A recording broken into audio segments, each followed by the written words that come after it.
Yang terhormat Bapak Pimpinan Rapat, yang terhormat Ibu Ketua Umum, Bapak Sekun, Ketua DKP dan Sekretaris DKP, beserta seluruh jajarannya, dan rekan-rekan semua. Assalamualaikum warahmatullahi wabarakatuh. Salam sejahtera untuk kita semua. Kami dari Komisi D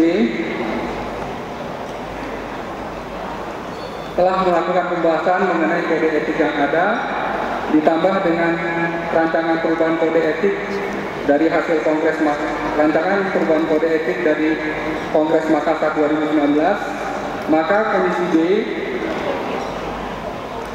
yang diketuai oleh saya sendiri, Zulkifli Arahab, Sekretaris Bapak Mahmud Fauzi, dihadiri oleh 132 peserta di Komisi D.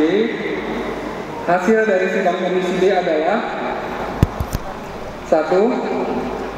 Rancangan perubahan kode etik notaris akan disusun kembali secara menyeluruh yang akan mengatur kembali antara lain mengenai sistematika atau struktur perumusan kode etik, perincian mengenai norma etika dan norma perilaku, SOP penegakan kode etik baik yang terkait pelaksanaan jabatan maupun perilaku keseharian.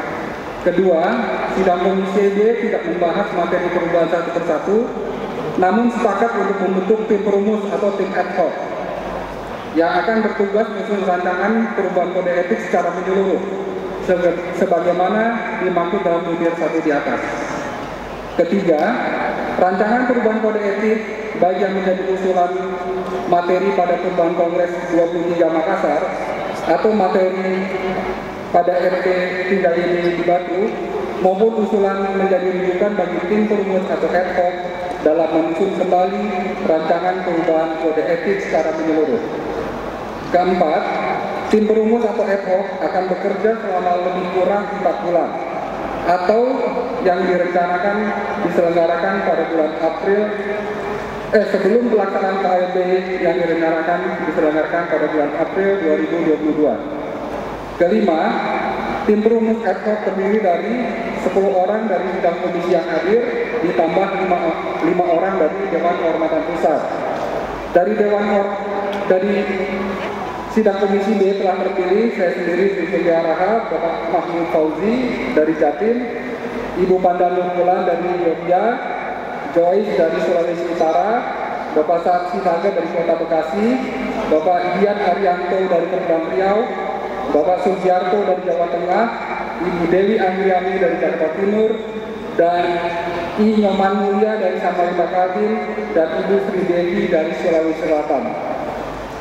Tim perumus ini juga telah menentukan ketua tim perubahan penyusunan kode etik, yaitu diketuai oleh salah seorang dari diketuai oleh langsung ketua DKP yang sekarang, yaitu Pak Adrian Juwaini.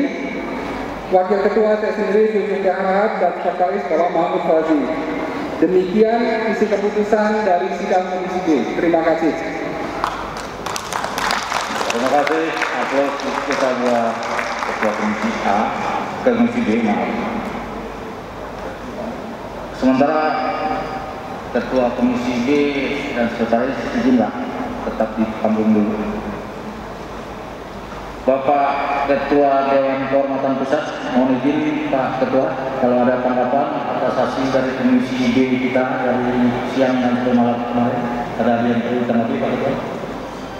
Oke, selanjutnya kami kembalikan kepada floor bahwa hasil sidang Komisi B memang tentang kode etik ini dibentuk dalam waktu tertentu, nanti mereka melengkapi dan menyempurnakan. Baiklah, kami untuk mengambil keputusan di luar anggota sidang Komisi B. Jadi tidak dibatasi karena ada di suatu daerah tertentu terhadap notaris tertentu hasil temuan dari LPD. Kita harapkan ke depan Ikatan Notaris mempunyai standar profesi yang diharapkan. Dan tentunya norma yang merupakan standar profesi itu diatur tata cara penegakannya, hukum formilnya, dengan tata cara yang lebih transparan dan akuntabel, sehingga persoalan yang selama ini dihadapi oleh Dewan Kehormatan di dalam proses penanganan perkara sulit untuk mendapatkan bukti-bukti adanya pelanggaran etik. Disinilah tentu proses penegakan peradilan etik sungguh berbeda dengan proses penegakan hukum. Namun, dengan harapan supaya norma etik yang di dalamnya mengandung norma perilaku, moral perilaku, yang merupakan standar profesi, nantinya mempunyai kekuatan hukum dengan disahkan hal-hal yang prinsip ke dalam Undang-Undang Jabatan Notaris yang akan dirubah pada masa yang akan datang.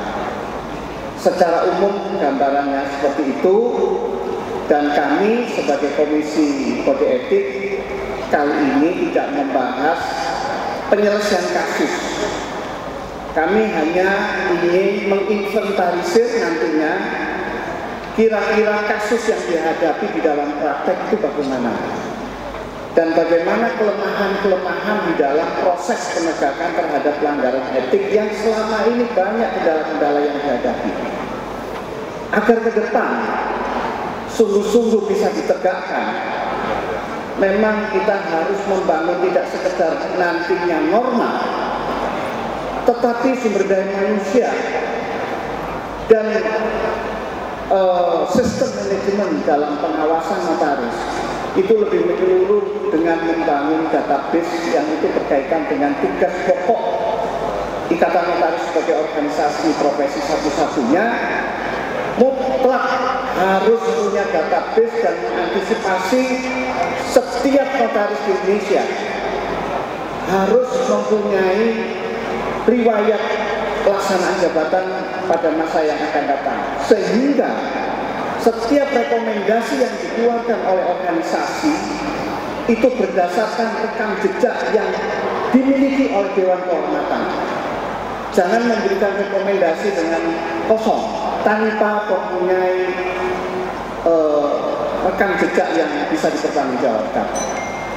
Itulah kira-kira Komisi B membahas. Kami terus terang semua permasalahan kami tampung, kami inventarisir, kita klasifikasi, dan selanjutnya kami mempunyai sistem bagaimana memasukkan ke dalam norma-norma, baik norma yang sifatnya primer sampai pada turunan-turunannya. Dan kami berharap pekerjaan ini tidak ringan. Kami membutuhkan partisipasi dari semuanya, bukan hanya tim, bukan hanya pengurus. Semua pengurus Dewan Kehormatan, Majelis Pengawas, Majelis Kehormatan, dan semua rekan-rekan bertanggung jawab tentang masa depan profesi kita di masa yang akan datang. Ini bukan sekedar tanggung jawab pada kami sebagai tim, bukan sekedar pengurus, tetapi kita semua. Untuk itu, kita harapkan dalam waktu 4 bulan menuju KLB, insya Allah berkat partisipasi dari seluruh stakeholder yang ada di dalam profesi notaris ini, benar-benar memberikan kontribusi untuk membangun landasan perjuangan organisasi di masa depan, khususnya di dalam membangun kode etik. Terima kasih. Bila ada kurang jelas mengenai teknis persoalan yang dihadapi rekan-rekan sekalian, kita akan selesaikan di dalam waktu 4 bulan ke depan. Demikian. Terima kasih Sekretaris Komisi B yang telah menyampaikan tanggapan terhadap 3 pertanyaan. Mohon izin Bapak Ketua DKP tentang pertanyaan Ibu Wahyu tadi tentang penyelesaian pelanggaran-pelanggaran, ada tanggapan atau ada yang perlu ditanggapi Pak pertanyaan tadi? Oke. Terima kasih. Pertanyaan dari 3 orang penanya tadi, Ibu Wahyu dari Blora, Pak Mahadi Damasraya, terus Raja Bogor juga. Intinya semua penataan usulan atau saran tadi akan dicatat atau telah kami catat dari Komisi B tentang rancangan perubahan kode etik. Mudah-mudahan nanti semua, karena rapat kemarin saya juga Komisi B dan memang kita sudah punya niat untuk melakukan perubahan yang menyeluruh terhadap kode etik, termasuk di dalamnya penyelesaian atau memang eksekusi pelanggaran-pelanggaran tentang kode etik. Oke, terima kasih. Kami harap silakan Pak Ketua dan Sekretaris menyampaikan hasilnya.